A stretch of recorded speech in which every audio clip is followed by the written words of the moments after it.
आज अगर तुम फॉर्च्यूनर चला रहे हो तो तुम्हारा बेटा रोल्स रॉयस या प्राइवेट जेट से चलेगा, लेकिन जो तुम्हारे बेटे का बेटा होगा वो वापस स्प्लेंडर बाइक से चलेगा। अब तुम सोच रहे हो इतना बड़ा भेदभाव क्यों?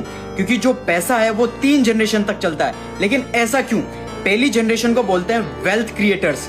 ये वो लोग होते हैं जिन्होंने पैसे की बहुत कमी देखी है, बहुत गरीब बैकग्राउंड से आते हैं, बहुत मेहनत करते हैं और पैसा बनाते हैं। अब इन्होंने बहुत मेहनत करके पैसा कमाया तो ये पैसे की असली वैल्यू बहुत ज्यादा करते हैं। ऐसे लोग तुम्हें महंगी महंगी गाड़ियों में या क्लब्स में पार्टी करते हुए नहीं दिखेंगे। इन्हें ये पता है कि कितनी मेहनत से हमने ये पैसा कमाया, जिसे कि तुम्हारे माँ बाप हो गए या दादाजी हो गए। इन लोगों के पास पैसा बहुत सारा है पर बहुत ज्यादा पैसा बचाते हैं क्योंकि इन्होंने गरीबी देखी हुई है। उसके बाद आती है सेकंड जनरेशन, जिसे बोलते हैं वेल्थ मैनेजर।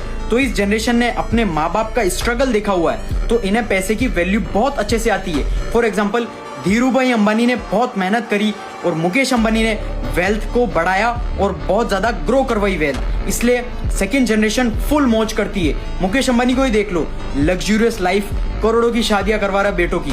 लेकिन सबसे बड़ी प्रॉब्लम होती है थर्ड जनरेशन के लिए, क्योंकि जब वो पैदा होते हैं तो लग्जरी इन्वायरमेंट के अंदर पैदा होते हैं। मतलब उन्हें कुछ भी पता नहीं होता कि गरीबी क्या होती है। फॉर एग्जाम्पल, मुकेश अंबानी के बेटे को देखा होगा 50-60 करोड़ की घड़ी वॉचेस पहन के घूमता है। उसे नहीं पता कि 50-60 करोड़ रुपए की असली वैल्यू उसके लिए ऐसा है कि किराना स्टोर से 5 रुपए की चॉकलेट खरीदना या कोई चिप्स खरीदना।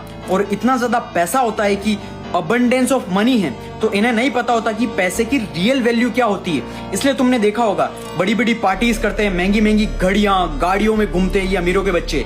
वो ऐसे ही सारा पैसा उड़ा देते हैं, पूरी दौलत पैसा उड़ा के वापस गरीब बन जाते हैं, क्योंकि इन्हें अंडरस्टैंडिंग कम होती है और रियल वैल्यू पता ही नहीं होती। इसलिए थर्ड जनरेशन तक सारा पैसा खत्म हो जाता है। ऐसे और बिजनेस कंटेंट के लिए मुझे फॉलो जरूर कर लेना।